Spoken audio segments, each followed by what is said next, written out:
প্রত্যাশার যেই বাংলাদেশ, সেই প্রত্যাশার বাংলাদেশ গড়ে তোলার কাজ করবে। প্রিয় ভাই বোনেরা, গত কয়েকদিন ধরে আমি একটি কথা বলেছি, নিশ্চয়ই আপনারাও সেই কথাগুলো শুনেছেন, বিভিন্ন জনসভায় আমি বলেছি। আজ আপনাদের সামনেও সেই কথা বলতে চাই। আমরা একটি পর্যায় অতিক্রম করে এসেছি, যেই পর্যায়টা ছিল স্বৈরাচারের পতন ঘটিয়ে দেশের মানুষের কে মুক্ত করা। প্রিয় ভাই বোনেরা, স্বৈরাচারের পতন হয়েছে, বাংলাদেশের মানুষ স্বৈরাচার মুক্ত হয়েছে। একটু আগেই আমি বলেছি, স্বৈরাচারের পতন হয়েছে বলেই সকল বিপদ কেটে যায়নি, এখনো সামনে বিপদ আছে, আমাদেরকে এই ব্যাপারে সতর্ক থাকতে হবে। কিন্তু এর পাশাপাশি আমাদেরকে দেশ গড়ে তুলতে হবে, দেশকে ঐক্যবদ্ধ করতে হবে, দেশকে সামনে নিয়ে যেতে হবে। পৃথিবীর বুকে বাংলাদেশকে গড়ে তুলতে হবে একটি সম্ভাবনাময় দেশ, একটি সম্ভাবনাময় জাতি হিসাবে। প্রিয় ভাই বোনেরা, আমার বক্তব্যে আমি বলেছি যে শুধুমাত্র রাজনৈতিক মুক্তি হলে, রাজনৈতিক অধিকার প্রতিষ্ঠা হলেই সকল কিছু হয়ে যায় না। রাজনৈতিক ক্ষমতা অর্জন, রাজনৈতিক অধিকার প্রতিষ্ঠা পাশাপাশি আমাদেরকে বাংলাদেশের মানুষের অর্থনৈতিক মুক্তির সংগ্রামেও জয় যুক্ত হতে হবে।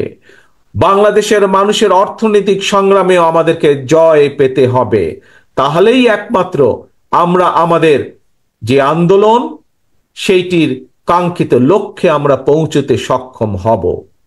প্রিয় ভাই বোনেরা, বাংলাদেশ, আমি বিশ্বাস করি দৃঢ়ভাবে, আমার সাথে বাংলাদেশের বহু লক্ষ কোটি মানুষ বিশ্বাস করে, বিশেষ করে আজকের তরুণ প্রজন্মের যারা সদস্য, তারা সকলেই বিশ্বাস করেন কি, যে এই বাংলাদেশটি এবং বাংলাদেশের মানুষ একটি সম্ভাবনাময় জাতি।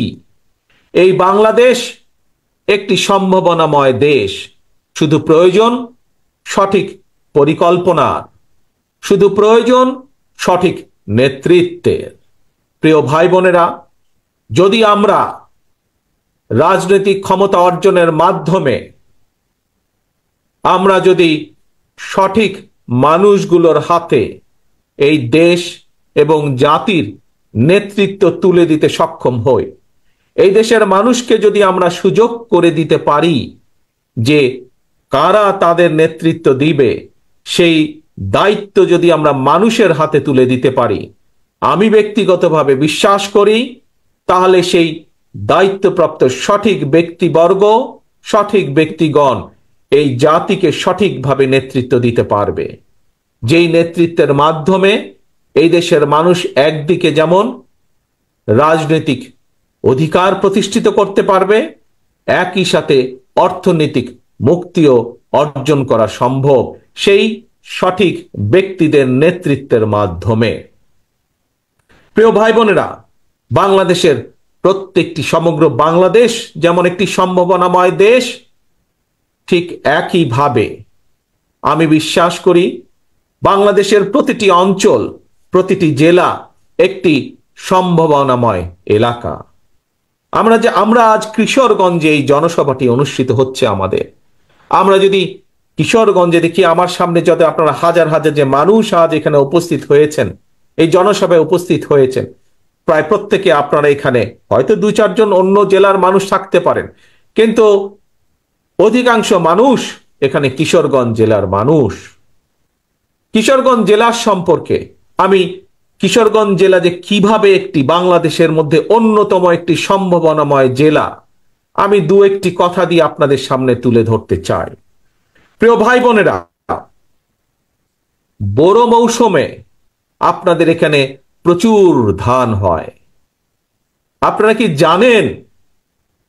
কি জানেন যে এই যে হাওর এলাকায় বড় মৌসুমে যে প্রচুর যে ধান হয়, আর বড় মৌসুমে শুধু আপনারা যে ধান উৎপাদন করেন শুধুমাত্র কিশোরগঞ্জ জেলায়, সেটি সমগ্র বাংলাদেশের ভিতরে যে ধান উৎপাদিত হয় তার 16% ধান আপনারা উৎপাদিত করেন। তার মানে দেখুন কত সম্ভাবনাময় একটি জেলা।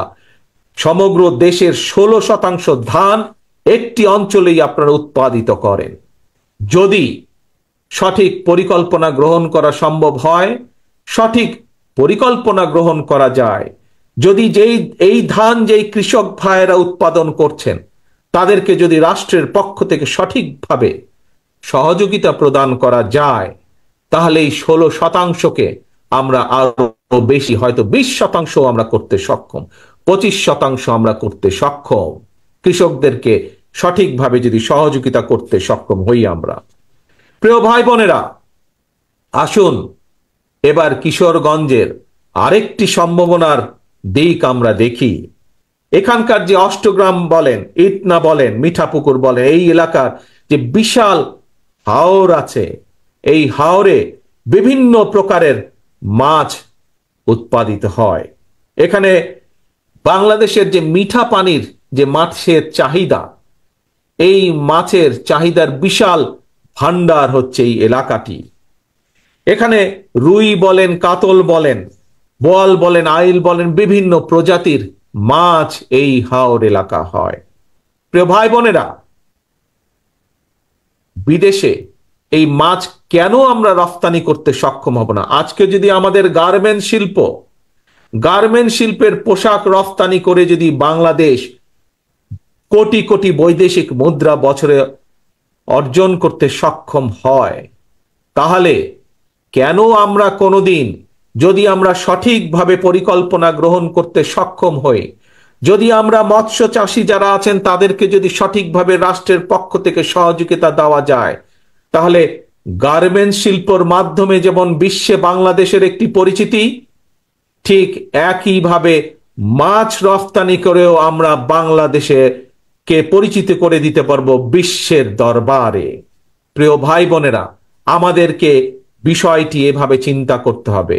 আমরা যেমন বাংলাদেশের মানুষের মাছের চাহিদা পূরণ করতে সক্ষম হব, ঠিক একইভাবে আমরা আমাদের এই মাছ বিদেশেও রপ্তানি করতে সক্ষম হব, যার মাধ্যমে শুধু যে বৈদেশিক মুদ্রা অর্জিত হবে তা নয়, এই মাছ রপ্তানির যে বিভিন্ন প্রক্রিয়া আছে, এই প্রক্রিয়ার মাধ্যমে আমরা হাজারো লক্ষ ভাই বোনের কর্মসংস্থানের ব্যবস্থা আমরা করতে পারবো।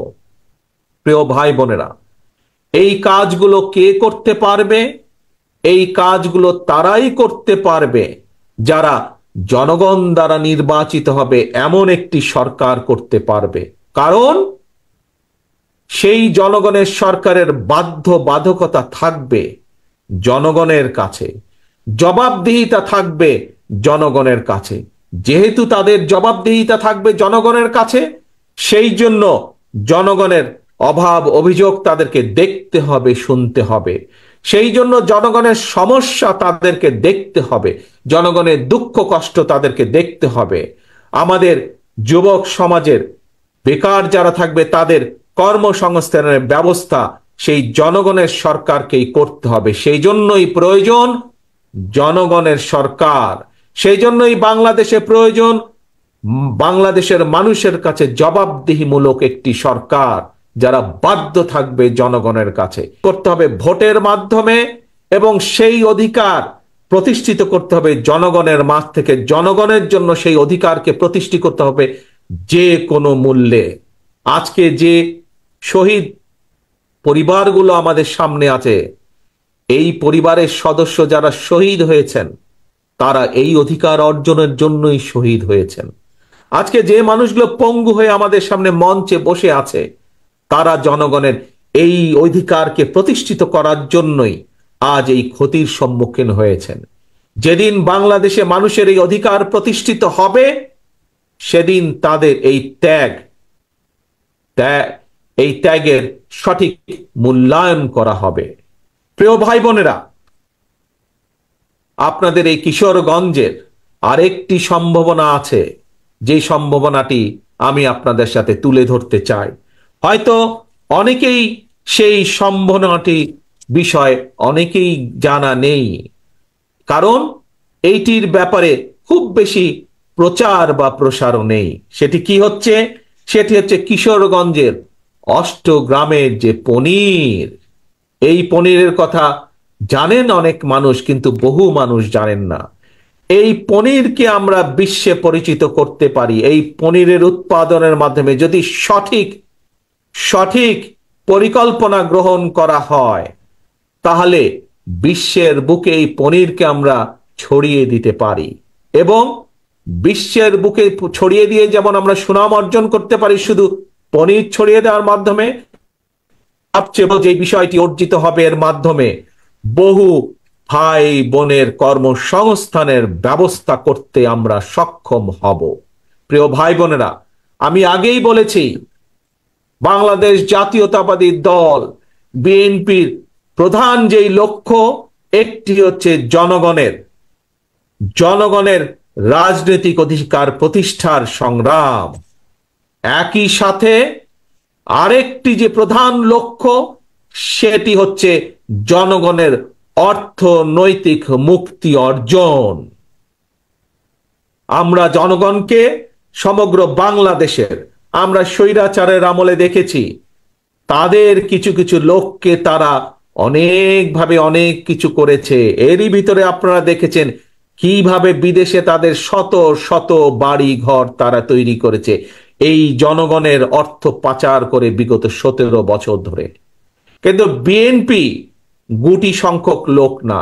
বিএনপি চায়, বাংলাদেশ জাতীয়তাবাদী দল চায়, এই যে আপনারা আজকে মাঠে যে হাজার হাজার মানুষ যারা এখানে উপস্থিত হয়েছেন, আপনাদের মতন সারা বাংলাদেশে এরকম গ্রামে গঞ্জে ছড়িয়ে থাকা যে কোটি কোটি মানুষ, সাধারণ মানুষ আছে, প্রত্যেকটি মানুষকে অর্থনৈতিকভাবে শক্তিশালী বুনিয়াদের উপরে বিএনপি মানুষকে প্রতিষ্ঠিত করতে চায়। এটি হচ্ছে বাংলাদেশ জাতীয়তাবাদী দলের অন্যতম লক্ষ্য। প্রিয় ভাই বোনেরা, এখন আপনাদের সামনে আমি আমার একটি ইচ্ছার কথা তুলে ধরতে চাই। একজন রাজনৈতিক কর্মী হিসাবে এইখানে মঞ্চে যেমন আমার বহু নেতৃবৃন্দ বসে আছেন, প্রত্যেকটি নেতৃবৃন্দ, প্রত্যেকটি কর্মী, রাজনৈতিক কর্মীর মনের মধ্যে কিন্তু একটি বাসনা থাকে, ইচ্ছা থাকে। কি সেটি? যে একজন রাজনৈতিক কর্মী হিসাবে যখন তার সামনে সুযোগ আসবে, সে তার এলাকার জন্য, সে তার এলাকার মানুষের জন্য কিছু কাজ করতে চায়। হয়তো কেউ কেউ সে সেভাবে চিন্তা করার চেষ্টা করে, কেউ চায় তার এলাকার, সে যদি সুযোগ পায় তাহলে তার এলাকার একটি রাস্তা সে তৈরি করবে। কেউ চায় সে যদি সুযোগ পায়, তার পক্ষে যদি সম্ভব হয়, এলাকার মানুষের সমস্যা হয়তো একটি ব্রিজ, সেই ব্রিজটি তৈরি করবে। কেউ চায় স্কুল স্থাপন করতে, কেউ চায় হাসপাতাল স্থাপন করতে এলাকার মানুষের জন্য। একজন রাজনৈতিক কর্মী হিসাবে প্রিয় ভাই বোনেরা, আমিও একজন রাজনৈতিক কর্মী। আমারও একটি ইচ্ছা আছে যে কোনোদিন যদি আল্লাহর রহমতে বাংলাদেশের মানুষের সমর্থনে আমাদের পক্ষে যদি সম্ভব হয় দেশের জন্য কাজ করার অতীতের মতন, দেশের মানুষের জন্য কাজ করার অতীতের মতন, তাহলে আগামী দিনে আমি একটি কাজ করতে চাই এই বাংলাদেশের মানুষের জন্য। বিশেষ করে গ্রাম থেকে শুরু করব এই কাজটি, ধীরে ধীরে হয়তো শহর পর্যায়ে যাব আমরা। কিন্তু যেহেতু বাংলাদেশের অধিকাংশ মানুষ বসবাস করেন বাংলাদেশের গ্রামগুলোতে, জেলা পর্যায়ে, উপজেলা বা থানা পর্যায়ে, গ্রাম পর্যায়ে, সেই জন্য তাদের কাছে এই পরিকল্পনা বা কাজটি আমি নিয়ে যেতে চাই। কি সেই আমার পরিকল্পনা? আমার পরিকল্পনাটি হচ্ছে প্রত্যেকটি পরিবারের জন্য, মানুষ নয়, পরিবার হিসাবে আমরা বাংলাদেশে কতগুলো পরিবার আছে সেই পরিবারগুলোকে আমরা নির্দিষ্ট করব এবং প্রতি পরিবারকে আমরা রাষ্ট্রের পক্ষ থেকে একটি ফ্যামিলি কার্ড দিব। কি কার্ড? ফ্যামিলি কার্ড দিব। এখন জিজ্ঞাসা করতে পারেন এই ফ্যামিলি কার্ডটি কি? এই ফ্যামিলি কার্ডটি হবে সেই পরিবারের মায়ের নামে, বা সেই পরিবারের যে গৃহিণী থাকবেন তার নামে এই ফ্যামিলি কার্ডটি হবে। রাষ্ট্রের পক্ষ থেকে আমরা গ্রাম থেকে শুরু করে থানা, জেলা পর্যায় পর্যন্ত আমরা প্রত্যেকটি পরিবারকে চেষ্টা করব একটি পরিবারের মাসিক যে প্রয়োজনীয় খাদ্যদ্রব্য যেগুলো প্রয়োজন তার মধ্যে কিছু সংখ্যক খাদ্যদ্রব্যের একটি নির্দিষ্ট পরিমাণ সহযোগিতা করার জন্য, যাতে করে প্রত্যেকটি পরিবারের উপরে প্রত্যেকটি পরিবার মাস শেষে রাষ্ট্রের এই সহযোগিতা পেলে কিছুটা হলেও তাদের স্বস্তি বোধ হয়, কিছুটা হলেও তারা নিজেদের যে সেভিংস, নিজেদের যে সঞ্চয়, সেটির পরিমাণ বৃদ্ধি করতে সক্ষম হয়। এবং তার ফলে এই সহযোগিতাটা যদি আমরা কয়েক বছর ধরে চালু রাখতে পারি, তাহলে আমি বিশ্বাস করি বাংলাদেশের গ্রামের পরিবারগুলো, গ্রামের মানুষগুলো সচ্ছলতার একটি পর্যায়ে উঠে আসতে সক্ষম হবেন। অর্থাৎ রাষ্ট্র সরাসরিভাবে প্রত্যেকটি পরিবারের পাশে, রাষ্ট্রের সামর্থ্য অনুযায়ী প্রত্যেকটি পরিবারের পাশে দাঁড়ানোর চেষ্টা করবে, তাদেরকে সহযোগিতা করার চেষ্টা করবে, তাদেরকে সাহায্য করার চেষ্টা করবে, যাতে করে তারা স্বাবলম্বী হয়ে উঠতে পারে। প্রিয় সহকর্মীবৃন্দ, দেশ এবং জাতির ব্যাপারে, দেশ এবং জাতিকে নিয়ে একজন রাজনৈতিক কর্মী হিসাবে আমার আরো কিছু পরিকল্পনা আছে, যেই পরিকল্পনাগুলো পর্যায়ক্রমিকভাবে আমি আপনাদের সামনে ধীরে ধীরে তুলে ধরব। আজ একটি পরিকল্পনার কথা আপনাদের সামনে তুলে ধরলাম, ফ্যামিলি কার্ড। এবং এই কার্ডের, আমি আগেই বলেছি, এই কার্ডটি কার নামে হবে? এই কার্ডটি সেই পরিবারের গৃহিণী, 4 জনের একটি পরিবার, রাষ্ট্রের পক্ষ থেকে সহযোগিতা প্রদান করা হবে। এবং এই ফ্যামিলি কার্ডটি হবে সেই পরিবারের মা বা সেই পরিবারের যে গৃহিণী থাকবেন তার নামে, যাতে করে আমরা বাংলাদেশের অর্ধেক জনসংখ্যার অর্ধেক হচ্ছে নারী, যাতে করে আমরা নারীদের ক্ষমতায়ন বৃদ্ধি করতে পারি, যাতে করে স্বাবলম্বী করে তুলতে পারি আমরা বাংলাদেশের মা বোনকে, সেটিও হবে তার অন্যতম একটি লক্ষ্য এই ফ্যামিলি কার্ডের। প্রিয় ভাই বোনেরা, আপনাদের সামনে আজ আমি যেই কথাগুলো তুলে ধরলাম, যেই কথাগুলো আপনাদের সামনে আমি বললাম, তার লক্ষ্য এবং উদ্দেশ্য একটি। কি সেই লক্ষ্য এবং উদ্দেশ্য? বাংলাদেশকে সামনে নিয়ে যাওয়া। আমরা বাংলাদেশের মানুষকে স্বাবলম্বীভাবে গড়ে তুলতে চাই অর্থনৈতিকভাবে। আমরা বাংলাদেশের মানুষের রাজনৈতিক অধিকারকে প্রতিষ্ঠিত করতে চাই, এবং এটিই হচ্ছে আমাদের লক্ষ্য, এটিই হচ্ছে আমাদের উদ্দেশ্য। কিন্তু এই লক্ষ্য এবং উদ্দেশ্যকে বাধাগ্রস্ত করার জন্য স্বৈরাচারের দোসররা এখনো তাদের ষড়যন্ত্রকে অব্যাহত রেখেছে।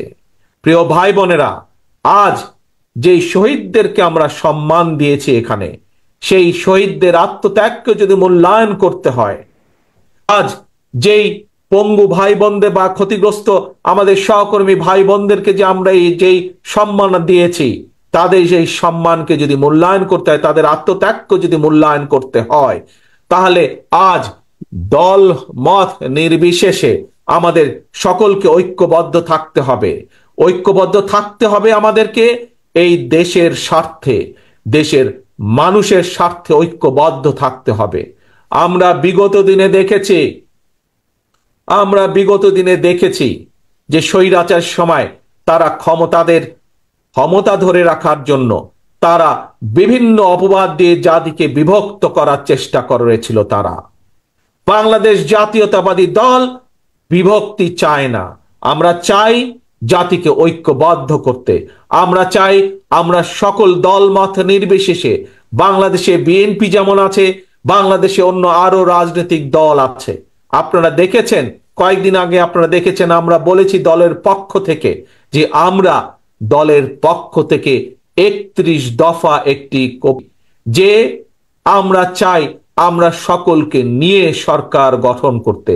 আমাদের সাথে বিশেষ করে আমাদের সাথে বিগত 17 বছরের স্বৈরাচার বিরোধী আন্দোলনের সময় যে সকল রাজনৈতিক দলগুলো আমাদের সাথে ছিলেন, যে সকল রাজনৈতিক দলের নেতৃবৃন্দ আমাদের সাথে ছিলেন এবং এখনো আছেন, আমরা চাই দল মত নির্বিশেষে সকলকে নিয়ে এই জাতি গঠন করতে, সকলকে নিয়ে এই দেশকে পুনর্গঠন করতে। প্রিয় ভাই বোনেরা, প্রিয় ভাই বোনেরা, দেশনেত্রী খালেদা জিয়া একটি কথা বলেছিলেন যে এই দেশের বাইরে দেশনেত্রী খালেদা জিয়ার কোনো ঠিকানা নেই। বাংলাদেশের বাইরে দেশনেত্রী খালেদা জিয়ার কোনো ঠিকানা নেই। দেশনেত্রীর খালেদা জিয়ার সন্তান হিসাবে আজ আপনাদের সামনে একইভাবে আমিও বলতে চাই, বাংলাদেশের বাইরে আমার কোনো ঠিকানা নেই। কাজেই এই দেশই আমার ঠিকানা, এই দেশই আমার প্রথম ঠিকানা, এই দেশই আমার শেষ ঠিকানা। কাজেই এই দেশকে জন্য আমরা, এই দেশের মানুষের ভালো কিছু করার জন্য আমাদের সকল প্রকার আমাদের সব রকম প্রচেষ্টা আমাদের থাকবে। প্রিয় ভাই বোনেরা, কাজেই এই দেশই আমাদের প্রথম, এই দেশই আমাদের শেষ বাংলাদেশ। আসুন আজকে আমরা এখানে সকলে মিলে প্রতিজ্ঞা গ্রহণ করি। কি সেই প্রতিজ্ঞা? যেই শত হাজার মানুষ আত্মত্যাগ করেছেন স্বৈরাচারকে বিদায়ের জন্য, যেই হাজারো মানুষ নিজেদের ক্ষতির সম্মুখীন হয়েও দমে যাননি স্বৈরাচারকে বিদায় করার জন্য, সেই মানুষগুলোকে সম্মাননা জানিয়ে, সেই মানুষগুলোর আত্মত্যাগকে মূল্যায়ন করে আমরা সকলে ঐক্যবদ্ধ থাকি। কেউ যাতে আমাদের ঐক্য নষ্ট করতে না পারে, কেউ যাতে আমাদেরকে পিছিয়ে দিতে না পারে, সেই ব্যাপারে আমাদেরকে সজাগ থাকতে হবে, সেই ব্যাপারে আমাদেরকে সতর্ক থাকতে হবে। প্রিয় ভাই বোনেরা, আবারও আসুন আমরা আমাদের প্রত্যাশিত বাংলাদেশকে গড়ে তোলার জন্য, আমাদের সেই প্রত্যাশিত মুক্তি যা আমরা অর্জন করেছি সেটিকে ধরে রাখার জন্য আমরা আবারও সকলে যাতে ঐক্যবদ্ধ থাকতে পারি, যে কোনো মূল্যে আমরা ঐক্যবদ্ধ থাকতে পারি, সেই প্রত্যাশা রেখে আমি আমার বক্তব্য শেষ করছি। ইনশাআল্লাহ আপনাদের সাথে আবারও